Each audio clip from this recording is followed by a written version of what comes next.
आखिर क्यों आते हैं बिपरजॉय जैसे खतरनाक तूफान?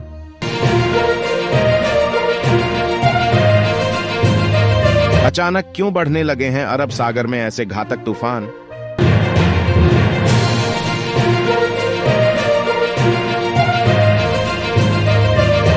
वैसे तो दुनिया में हर तरह के तूफान पहले से ही आते रहे हैं और उनमें से कुछ अत्यधिक घातक तूफान भी भारत सहित दुनिया के दूसरे देशों में पहले आ चुके हैं, जिनके कारण बहुत से लोगों की जान जा चुकी है।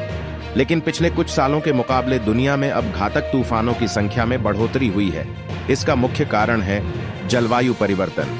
जी हाँ, आपने ठीक सुना, जलवायु परिवर्तन यानी ग्लोबल वार्मिंग ही बदलते मौसम और आने वाले घातक तूफानों का मुख्य कारण है।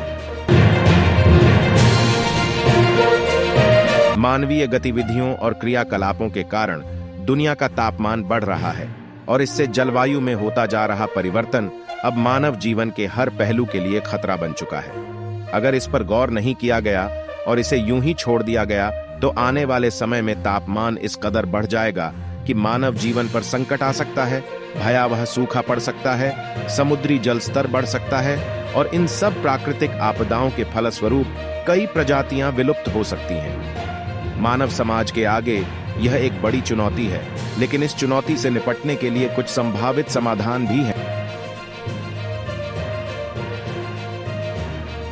जलवायु एक लंबे समय में या कुछ सालों में किसी स्थान का औसत मौसम है और जलवायु परिवर्तन उन्हीं औसत परिस्थितियों में बदलाव है।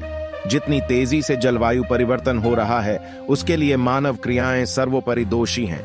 घरेलू कामों, कारखानों और परिचालन के लिए मानव तेल, गैस और कोयले का इस्तेमाल करते हैं, जिसकी वजह से जलवायु पर प्रतिकूल प्रभाव पड़ा है। अगर तापमान यूं ही बढ़ता रहा तो कुछ क्षेत्र निर्जन हो सकते हैं और खेत रेगिस्तान में तब्दील हो सकते हैं। तापमान बढ़ने के कारण कुछ इलाकों में इसके उलट परिणाम भी हो सकते हैं। भारी बारिश के कारण बाढ़ आ सकती है।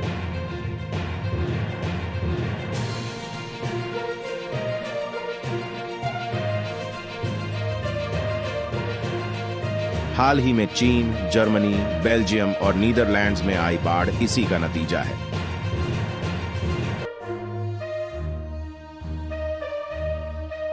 जलवायु परिवर्तन पर रोक लगाने के लिए निजी स्तर पर आप क्या कर सकते हैं? विमान और पेट्रोल के वाहन छोड़िए, ट्रेन और साइकिल से चलिए।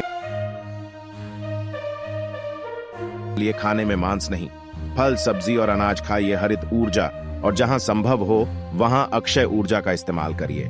जहां तक संभव हो लाइट बंद करें और हीटिंग कम करें। बचा हुआ खाना बेकार ना जाने दीजिए।